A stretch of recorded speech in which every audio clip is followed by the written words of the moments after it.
Good afternoon, and what we're going to talk about today is America getting into the war finally. We're not really going to talk about the fighting in the war itself today. We're going to do that in our last day talking about World War II. But today we're going to talk about how America got into the war and what things were like mostly at home during the war and how America sort of responded to the call.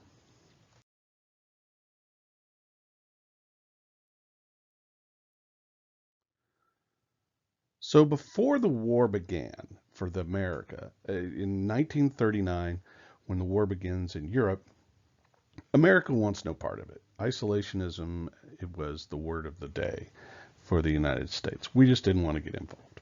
Essentially, we had our own problems. The Great Depression, in particular, was a major issue that we were still dealing with. And we just decided that this was Europe's problem and not ours, and we weren't going to get involved in a repeat of World War One, which in a lot of ways, that's what World War Two is. You see, back in 1934, Senator Gerald Nye had formed a committee to investigate the reasons why did the United States get involved in World War One. And the conclusion of that committee was that the U.S. had actually gotten involved for two reasons: to make money for the munitions companies, the companies that were selling weapons and ammunition and things like that to the people fighting the war, and for American banks to protect their investments in the Allies, because the American banks had made billions of dollars in loans to the Allied side primarily. And so if they lost, then all of that money wouldn't get paid back. So they were very concerned about that. And so the Nye Committee then encouraged Congress to pass a series of neutrality acts, which they will do in the 1930s. In 1935, the Neutrality Act says that you cannot sell munitions, that's weapons, bullets, bombs, explosives, that sort of thing, to belligerents. That's someone who is fighting a war, someone who is a party to a war. So you can't sell or ship munitions to belligerents, and they began to restrict American travel on belligerent vessels. Remember the Lusitania and what happened there. In 1936, they passed a law that says not only can you not sell munitions to the belligerents, you can't make loans to belligerent nations. In 1937, they modify it, and they say you have to have a cash and carry policy for non-munitions, and expanded the rules to include civil wars, like the Spanish Civil War. Cash and carry meant that if we were going to sell anything to a belligerent nation, and it was not munitions, okay, not something that's definitely a war material, but if you were going to sell food or clothes or medicine or a car or tires, these aren't necessarily war materials. I mean, certainly they could be used for those things, but they're not primarily a weapon of war. So if you were going to sell something, they had to pay cash. You couldn't do it on credit. And they had to carry it in their own vessels. They couldn't be shipped on an American vessel. So that's what cash and carry meant. In 1939, now they're going to start easing up a little bit. And the reason for that is, of course, that the Allies are starting to get into the war. In 1939, they begin to allow munitions sales on a cash and carry basis. Excuse me. But it still prohibits U.S. ships from going to belligerent ports. So as soon as Britain goes to war with Germany, U.S. ships are no longer allowed to go to Britain. Everything has to go on a British ship.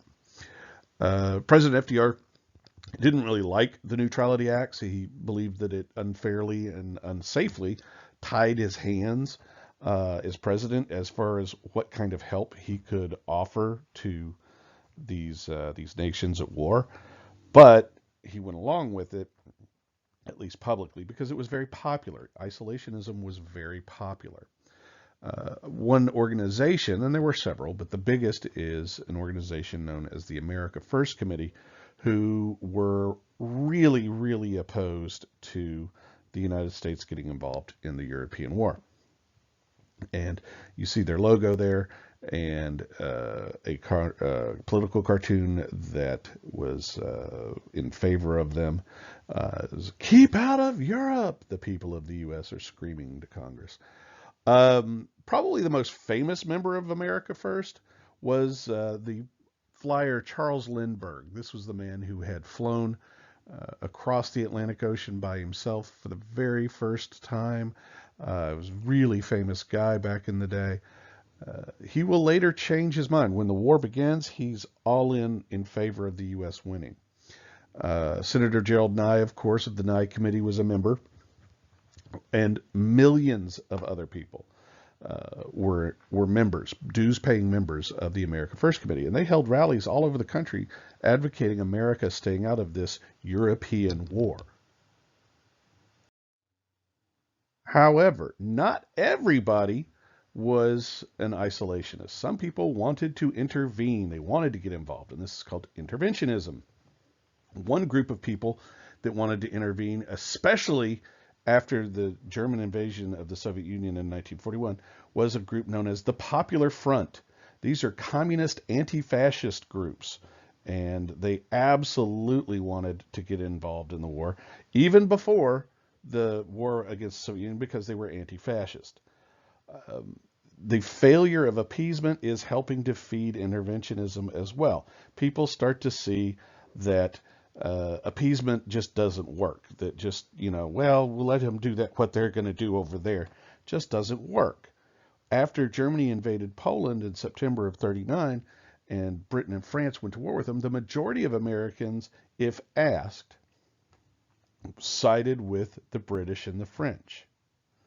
Okay, our old allies from World War I. Not everybody. Interestingly, especially again once it becomes a war against the Soviet Union as well, many Americans of German descent actually went over and joined the German army. Joined the German army in order to fight against the Soviets and to protect the fatherland. Now these are boys who were, second and third generation Americans. Their parents may have come over from Germany, but they were born here in the U.S., but they grew up speaking German in a German neighborhood, et cetera, et cetera.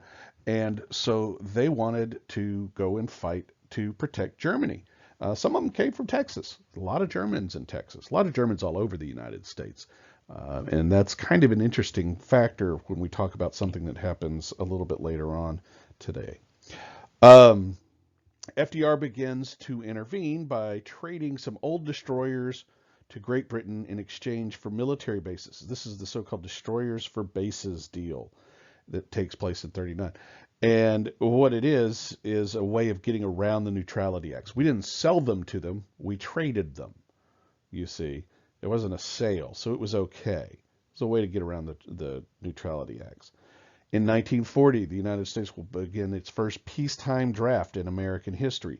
That will continue until the 1970s, which hopefully you know.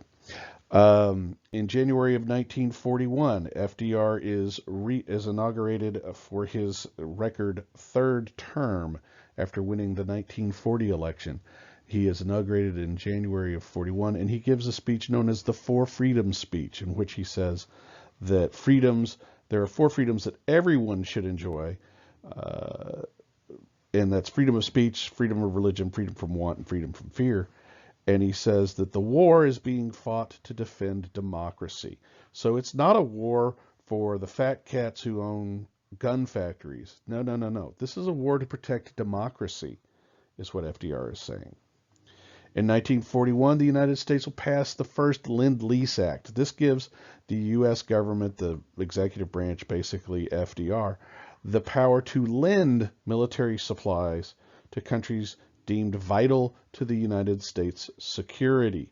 Countries like Britain, and later on it will be expanded to, well, pretty much every belligerent nation on the Allied side. We're going to provide weapons to the Soviets. We're going to provide them to the French, to the Brazilians, to everybody. Everybody is going to get U.S. guns and tanks and trucks and everything. China, everybody. Also, in 1941, you'll see the Atlantic Charter being done. What this is a secret meeting between FDR and Winston Churchill, the Prime Minister of Britain, and in it they're already focusing on post-World War II goals. They call it the Atlantic Charter, by the way, because they actually met in secret on their yachts in the Atlantic Ocean and off the coast of Canada. But what they say is after World War II and we win, because they're assuming they're going to win, we'll have economic cooperation. We'll allow self-determination for all of the nations, just like Wilson's 14 points said. And we want political stability, so which means democratic governments. So that's what they agree is going to be what happens to Europe after the Allies' inevitable victory. FDR, however, is going to totally abandon Churchill on this when they go to the Yalta Conference with Stalin in 1945. Hopefully, most of you are aware that an attack on Pearl Harbor in the Hawaiian Islands is what gets the United States actually involved in the war. And here's a bit of the story of that. So the Japanese government did not just wake up on the morning of December 7th, 1941 and say, hey, I've got an idea, let's attack the United States. There was a buildup to it. There was stuff that happened beforehand. And that's, of course, how things happen in the real world. In the 1930s, the Japanese military had basically taken control of the government. They were expansionists, they were obviously militarists, and they were looking to improve Japan's position in the world by expanding and taking over their neighbors. And so as part of that, they've started the Second Sino-Japanese War. Now, they'd already taken over Korea in this century. They had already taken over Manchuria in this century and renamed it Manchukuo. Now they're going to invade the rest of China. They're going to start moving south from Manchuria, which is sort of that northern industrialized part of China. And so in 1937, they make up an incident. It's called the Marco Polo Bridge incident, where they fake an attack against a Japanese troop train, pardon me, it wasn't a ship, it was a train. And they use that as an excuse, saying, the Chinese have attacked us, we must defend ourselves, and so they invade China. They fairly quickly capture several key cities, including the nationalist capital in the city of Nanjing, which they then massacre. It's called the Rape of Nanjing. They killed possibly 100 to 200,000 people in the city. The Japanese did. Civilians, men, women, and children. There are credible eyewitnesses saying that they saw Japanese officers beheading kneeling prisoners for practice and laughing about it. It was pretty bad. You see, the Japanese don't really like other Asians all that much. And yet, at the same time, they're promoting their empire as something known as the Greater East Asia Co-Prosperity Sphere. The Greater East Asia Co-Prosperity Sphere, you may want to know that, is what they called their empire. And the idea was Asia for Asians. We're going to have Eastern Asia and Southeast Asia that will be ruled and dominated by Asians and not by Europeans. And what they really meant was we're going to have Asia and Southeast Asia and Oceania, the islands of the Pacific, dominated by Japan and not some Western European power. As a result, in 1937, FDR will give what's known as his quarantine speech, where he says, if you have a disease, you cut it off to keep it from spreading. And so FDR is encouraging economic sanctions against Japan, which will strangle their ability to continue to fight the war in China. As part of that, the United States will freeze Japanese assets in in our country, which means that if they have money in a bank here, they can't use it. If they own property, they can't sell it. They can't buy anything. They can't sell anything in the U.S. They've frozen their assets. And then we placed an embargo on oil and steel imports in early 1941.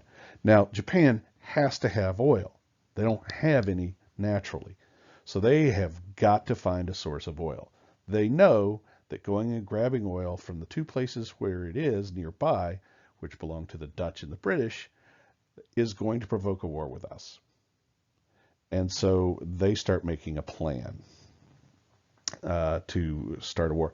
At the meantime, at the same time, while they're making plans and preparing to go to war with the United States, they continued to carry on diplomatic talks. Their ambassador was meeting with our Secretary of State, and they were trying to work things out.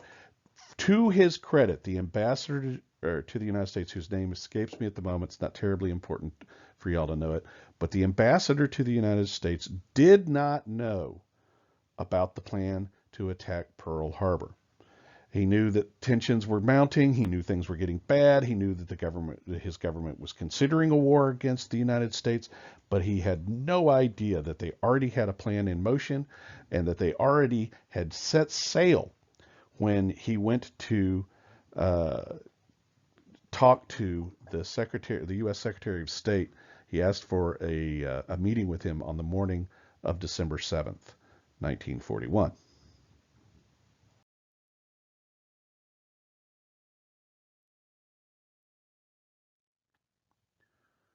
Early in the morning on Sunday, December 7th, 1941, over 350 Japanese carrier-based aircraft and 9 submarines would attack the United States fleet at Pearl Harbor.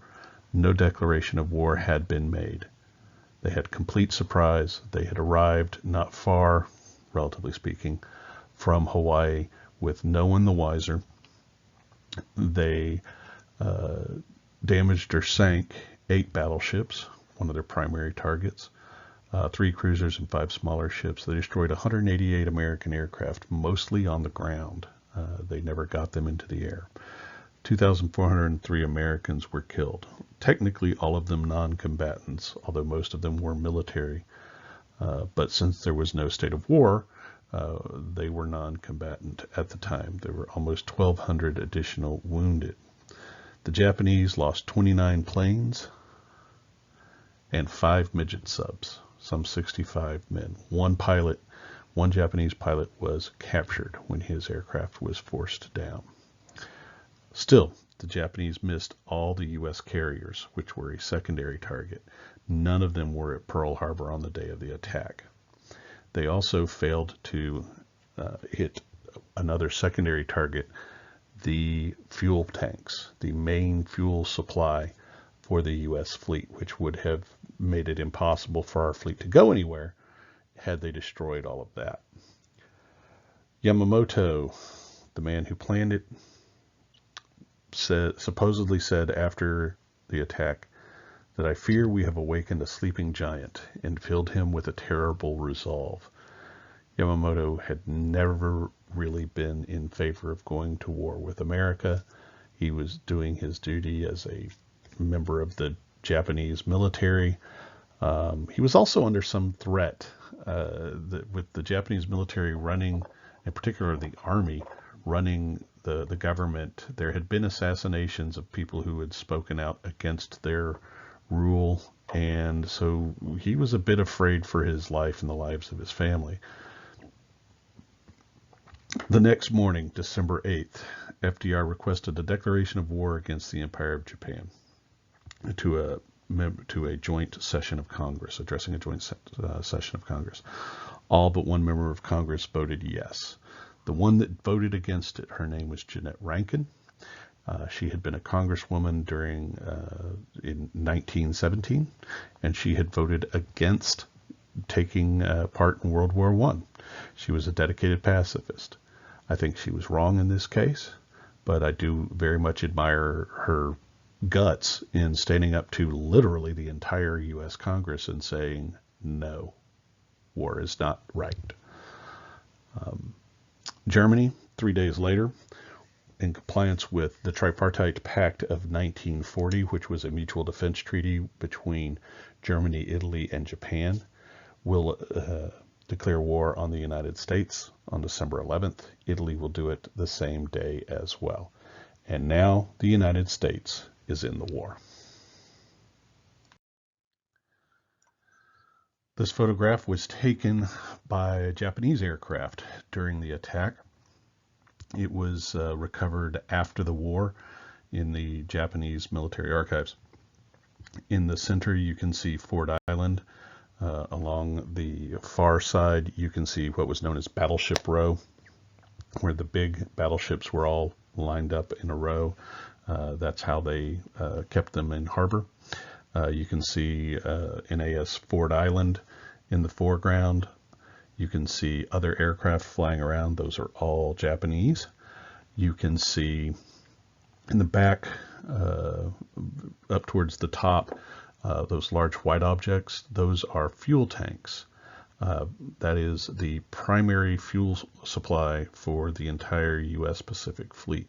It was a target during this attack, yet it was not hit, and that was a big, big mistake on their part, on the part of the Japanese, to not go and hit that. You can see most of the U.S. ships are tied up. They are not in motion, and they're basically sitting ducks. This is a very famous photo of the battleship USS Arizona after she's been hit by one of 4 armor-piercing bombs. This bomb hit her forward powder magazine, where she stored most of her ammunition, setting off a massive explosion. The ship broke in half, capsized, and sank, taking with it 1,177 American sailors, almost half of the total 2,403 dead Americans in this attack. She is still at the bottom of the harbor and is a monument. These are a couple of photos that I personally took at Ford Island Naval Air Station. On Ford Island, it's kind of across the little island from Battleship Row. This is Hangar 79. Hangar 79 was there the morning of the attack, and you can see in these photos damage made by the Japanese airplanes as they flew by. I'm not sure if these are machine gun bullets or pieces of shrapnel from exploding bombs that hit the window panes, but they've left it on purpose on these huge buildings, this huge building, so that people can see what happened. Senators and representatives, I have the distinguished honor of presenting the President of the United States.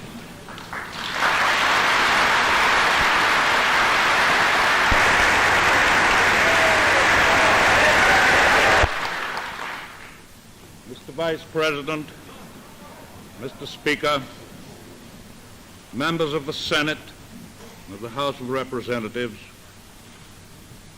yesterday, December 7th, 1941, a date which will live in infamy, the United States of America was suddenly and deliberately attacked by naval and air forces of the Empire of Japan. The United States was at peace with that nation, and at the solicitation of Japan was still in conversation with its government and its emperor, looking toward the maintenance of peace in the Pacific. So now the United States is in the war. And we're not just in this war, we're mad. We're furious. We've been attacked. It was a sneak attack. It was dastardly and underhanded and evil and wrong. And we were enraged. And almost the entire American public gets behind this war. we have this belief in America now that almost all of America's wars have been popular, but that's not true. A lot of America's wars were unpopular with a fairly large portion of the public, but not World War II. World War II is an exception to that. This was a very widely supported, almost universally supported war. Even people whose faiths were pacifist, who wouldn't fight, believed that we had to do something to stop these people. And while they didn't necessarily fight, for example, the Quakers, while they wouldn't fight necessarily themselves, they did pitch in to help with the war effort. So how are we going to do this? Well, two ways. We're going to have to raise more money to pay for all of it. War is extremely expensive. And we've got to get organized and truly mobilize our entire productive capacity towards the war. Paying for it is going to be done two ways. First of all, they're going to raise taxes. The Revenue Act of 1942 increased vastly the number of Americans paying income taxes. In addition to that, the government borrows a whole lot of money to pay for the war, largely through the sales of war bonds, which we'll discuss a little bit later. Another big chunk of it is an organization known as the War Production Board. And this was a government agency that encouraged businesses to begin military production. They did things like waive taxes on companies that were shifting over to wartime production. Big companies like GM and Ford, who would start building the engines for the planes and the tanks. Ford built tanks, GM built tanks and Jeeps, and Ford built Jeeps too, and trucks and airplane parts and all of these sorts of things. Many airplane companies across the United States began building airplanes. Boeing built many of the big bombers, for example. And Boeing is, of course, still around. Many of the smaller ones aren't around anymore. They've been absorbed or just gone out of business. But these are some of the big ones that were involved. A typewriter company began to make machine gun parts. I mean, just everything. Things were changed. Factories were changed over to wartime production. And of course, part of what that means is that there's a lot fewer commercial goods available. And we'll talk about rationing and things like that here in a minute as well. Henry Kaiser, who was a contractor, comes up with a way of applying Henry Ford's mass production techniques, combining it with modular construction, and comes up with a way of building transport ships, which vastly speeds up the process. And we need a lot of transport ships. Why? Because the war is taking place overseas, and you're not putting tanks into airplanes back then. Airplanes couldn't carry that much weight safely. And so you've got to put all of these millions and millions of tons of supplies on ships. Well, that means you're going to need ships. And so they start building, they get called Liberty ships, hundreds and hundreds of these things. They get to the point where they can put out a ship start to finish in about 10 days, which is amazing. From the time that they start construction of the ship itself, putting the modular pieces together till the time it floats off ready to be tested, was about 7 to 10 days at the peak production, which is just amazingly fast. We were literally building ships faster than the enemy could sink them. The War Production Board had its hands in everything: food production, military production, recycling, everything, rationing, everything. They controlled so much. They even, for example, outlawed pleated trousers because that takes extra material. And to save on the amount of material being used, they said, nope, gentlemen, you can't have pleated trousers. You'll have to make do with plain fronts. Just because it saved a few inches of material on each pair of pants. And when you ran that out across thousands and thousands and thousands, it meant entirely enough material left over to make entire uniforms and things. American industry is so productive, we're not going to just produce for the United States. You remember the Lend-Lease Act that was passed. We're going to produce things for every belligerent allied nation. Everybody that fought in the war, we made guns for. We made millions of rifles, machine guns, tanks, airplanes, bullets, just everything, and provided them to each of our allies at virtually nothing, at virtually no cost. And this is a huge factor in the eventual Allied victory, because our factories were essentially immune from attack. The Germans and the Japanese could not get to us to damage our industries like they could. The British and the Soviets and all of those folks could be hit. They were close enough. We were so far away they couldn't get to us. And so, and plus we just already had a massive industry. And so it's this effort to mobilize American society to supply troops and workers on the home front that is going to end the Depression. World War II ends the Depression, period. It provides opportunities for women and minorities, and will eventually provide educational opportunities for a large number of the returning soldiers. But overall, it's just an amazing bounty of production and jobs, and it was just astonishing how it happened. Now, full mobilization, total war. This means everybody is participating in one way or another. 15 million American men and women will put on a uniform and serve in the United States Armed Forces of the various sorts, whether that's the Army Air Corps. There was no Air Force at the time. It was part of the Army.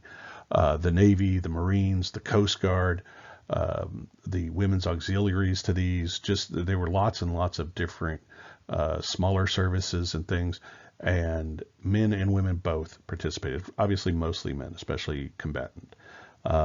African Americans did serve in quite large numbers. They remained segregated. Very few had any positions of real authority. They were not permitted, for example, in the Marine Corps. Marines simply didn't accept them at first. They were primarily in the Army and the Navy. And they served in a variety of capacities, everything from cooks in the Navy to pilots in the famous Tuskegee Airmen Red Tail fighter squadrons that protected American bombers and did a fantastic job of doing so.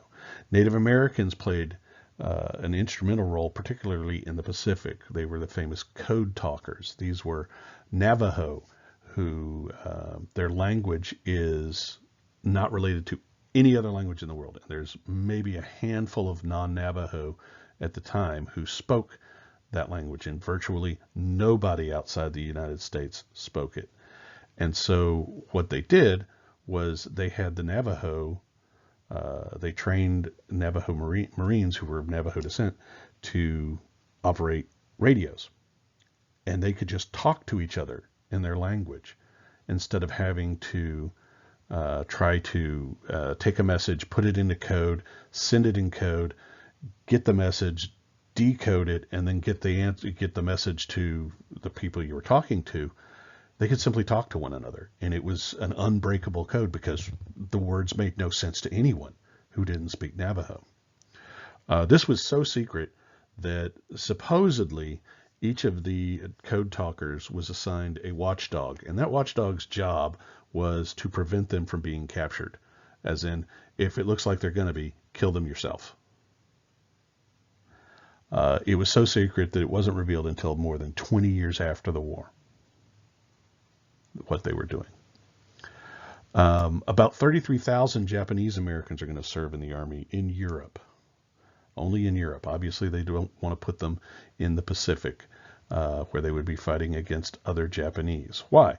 Well, because people might mistake a Japanese American soldier in an American uniform for a Japanese soldier trying to infiltrate and do bad things to them. There were 350,000 women who served. Mostly they did clerical work, communications work. They drove trucks, healthcare, for nursing. Now, when I say they drove trucks away from the combat zones. We're talking about in America. They would move things around. They were ferry pilots. They took aircraft that had just been built and flew them to the bases where they would be then turned over to the combat crews. Some of them did some really dangerous jobs. One of the jobs they had was towing the targets for anti-aircraft practice while they flew. And so they would fly a plane, and then on a several 100-foot long cable, they would be towing just like a glider. And the guys on the ground were supposed to be shooting at the towed target, but sometimes they missed. That took guts. That was dangerous. Obviously, if industry is such a big deal, then the workers themselves are a big deal. And this is one of the most famous images, probably, of World War II. It was put out by the War Production Coordinating Committee, which was a subsidiary of the War Production Board. And it's got the famous character of Rosie the Riveter, rolling up her sleeve to go to work, got her hair up in a bandana to keep it from getting stuck in things, because she probably had long hair. Most women did at the time, and saying, "We can do it." Very, very famous image. This idea of Rosie the Riveter comes from the encouragement to get women who normally wouldn't be working in heavy industries, doing welding and riveting planes and things like that, ammunition factories and all that sort of thing, to get involved in the war effort on an industrial level. And even though they were often paid less than men, they did go in large numbers to serve and help out. Besides the fact that, of course, it meant making more money for the family, it was seen as a patriotic thing to do. After the war, of course, most of these women were encouraged to go back home. And when I say encouraged, I mean a lot of them just got fired. Organized labor would be controlled under the National War Labor Board, again, part of the War Production Board. And they established the pay, the hours, and the working conditions that anybody in a defense industry would be subject to. Well, essentially, every industry is a defense industry in this war. Okay? When you talk total war, you mean everybody and everything. Okay? When the UMW, that's United Mine Workers, went on strike in 1943, thinking, well, we've got a lot of leverage because they can't afford to have coal mines shut down during this war. That backfired on them hard. Public opinion turned against them big time, and it led to the passing of the Smith-Connolly Act, which specifically prohibited strikes in defense industries like coal mining and steel workers and everything. And again, like I said, you could make the argument that pretty much any industry was a defense industry during the war. Work went on to a 24/7 schedule. That was unusual. 24 hours a day, 7 days a week, these factories were cranking things out. Workers made a lot of money. They worked a lot of overtime. A lot of people actually ended up getting hurt because they would work so much they'd get tired and inattentive, and then they'd have accidents, and that was a problem. But a lot of the people also saved all that money they're making. A lot of them saved it, or better yet, invested it, specifically in war bonds. Again, we'll discuss those in a minute. But an interesting thing that's going to help change society is that in order to accommodate these 24-hour-a-day workers, some businesses had to start operating 24 hours a day as well. So you start to see things like 24-hour daycares, 24-hour grocery stores, 24-hour theaters and restaurants and things, to take 24-hour gas stations, so that the people who are working, until 1 or 2 in the morning, when they get off in the morning, they could get gas, go pick up their kids, grab a bite to eat, et cetera, or get food for the house or whatever, because otherwise they never would have had a chance to really do that. You're working 12-hour shifts from 6 a.m. to 6 p.m. and everything's closed. Well, that's no good. So anyway, that becomes a thing. Now, after the war, a lot of that backs off again, but some places they keep it. One of the things that the war did that was pretty positive was that it actually starts to help the civil rights movement. Now, there's not much of a civil rights movement yet. This is certainly not the 1950s and 60s, but it has its moments. It has begun. And what most of the civil rights advocates went with was a concept known as the Double V campaign. It was promoted by the NAACP, among other organizations. The Double V is double victory. Victory at home against and abroad against the fascists, and at home over racism and the lack of equal rights. And newspapers would help promote this by publishing stories about the black soldiers and their contributions in the war to help raise public opinion and reduce racism. Hey, these guys are fighting alongside us and they're doing a great job, and that helps to bring acceptance, right? A. Philip Randolph, who is African American and the head of an African American railroad union, the Pullman Workers Union, threatens to go on strike and planned a march of strikers on Washington to bring attention to the fact that the workers in his union were not getting paid the same for the same work as white Pullman workers and railroad workers. And this will lead, to avoid that, this will lead FDR to issue Executive Order 8802, which forbids discrimination in defense industries based on race. If you're a defense industry and you're busted discriminating against your employees based on race, you would lose your government contracts. They would stop buying from you. And if you've turned your factory into a machine gun factory and the government stops buying from you, well, who the heck are you going to sell to? Exactly. So it's a pretty hard-hitting executive order, and it again it's another step towards breaking down those social and economic barriers. Unfortunately, not all race relations were positive during the war era.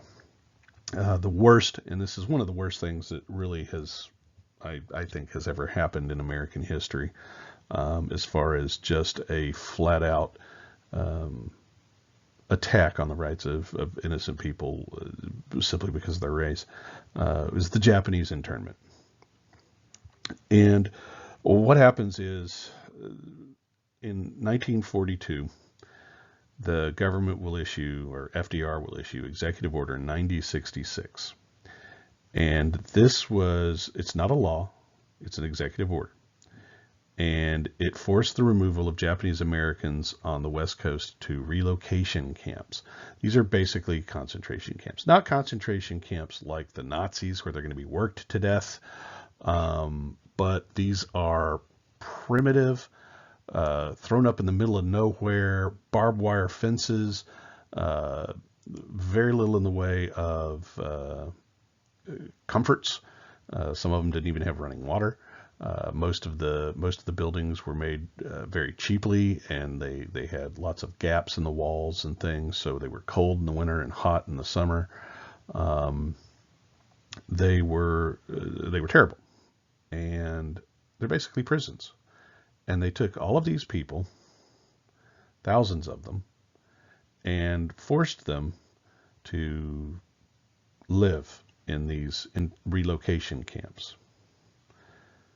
This is absolutely unconstitutional. They hadn't committed a crime.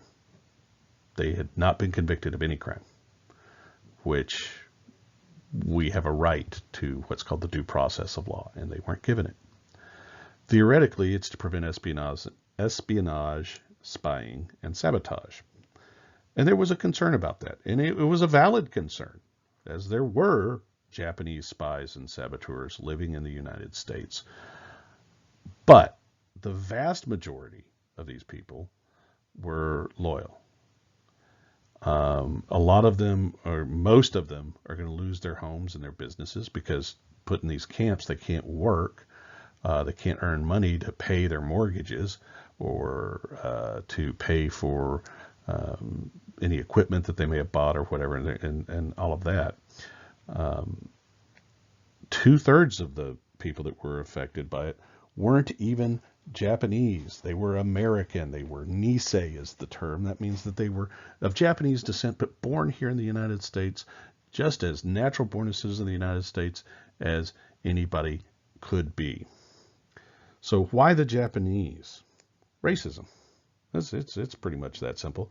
I mean, they didn't do this to the Italians. We were at war with Italy. We didn't do it to the Germans. We were at war with Germany. So why not the Germans and the Italians? There were a heck of a lot more Germans and Italians than there were Japanese in America. I'll give you that. And they were much more widespread. The Japanese almost all in one of two places, Hawaii or the West Coast. But, and it didn't affect, by the way, it did not take effect on Japanese on the East Coast. There weren't many, but there were some spread out. They were not technically affected. But it's absolutely because of racism that it was the Japanese that were picked out. And the anger from Pearl Harbor. There's a lawsuit, goes to the Supreme Court, Korematsu versus United States. And in 1944, the Supreme Court says, no, it's fine, there's a war on. And yet, with all of this happening, you still saw tens of thousands, over 33,000 Nisei young men join the U.S. military and fought in Europe, partly because it was one of the few jobs they could get, granted. Partly it was to prove that they were as loyal to their home as anybody else, regardless of color. Probably the most famous of all the people in prison is an actor, George Takei. That's him up there, top left. Y'all probably don't remember him from when he was younger, and an actor in the TV show and movies for Star Trek. But that's what he's most famous for. But he's also become a meme where he goes, "Oh my." Anyway. Mexican Americans started to come to the United States in large numbers during the war too. We had a program to get more agricultural workers here. It's called the Bracero program, which was great, except that the locals who depended on those jobs didn't like all this competition coming in. And again, that's going to cause friction and even a riot in Southern California called the Zoot Suit Riot. And so racism, obviously a factor in this war. And you see here 4 different cartoons. And, it mocks the Italians. It mocks the Germans. But the depiction of Japanese is just ridiculous. I mean, there's just no other word for it.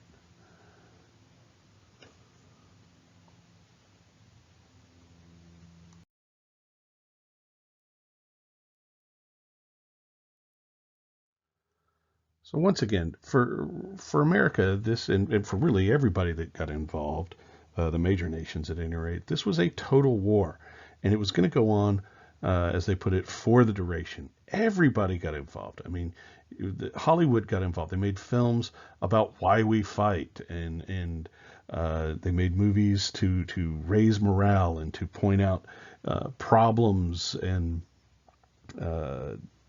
to just keep spirits up and things. The Boy Scouts, you see a photo here of Boy Scouts collecting all of these old beat up pans. These things are going to be recycled and turned into tanks and airplanes and things.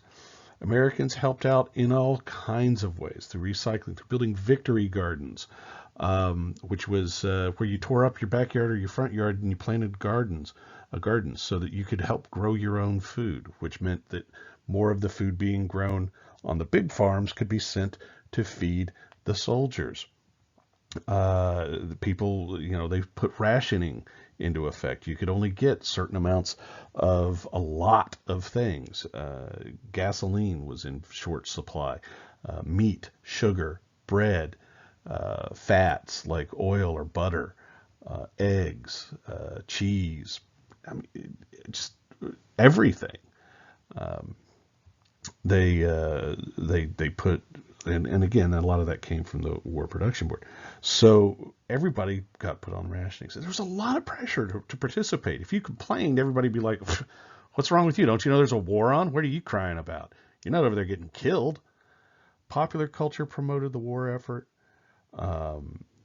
The shortage of consumer goods was, like I said, widely accepted as a necessity. It also has a positive effect since there's where virtually no consumer goods being made, and yet people are working and making a lot of money. They just don't have anything to spend it on. They're saving money. So that after the war, people have built up savings. Now, this was unheard of during the Depression. Okay, that's part of how it's going to help revitalize our economy. Another thing that's going to happen is, as a result of the war, is there's going to be a lot of people moving. People went to find the work. And where was a lot of the work? Well, a lot of the work is in the cities. And so the cities begin to grow again and more. That was something that had been reduced somewhat by the Depression as people left the cities where there was no work, trying to find some way of getting a job someplace. And they took jobs in the factories. California is going to benefit the most from this. They get a whole lot of people. Why? Because California is basically the starting point for everything that's going off to fight in the Pacific.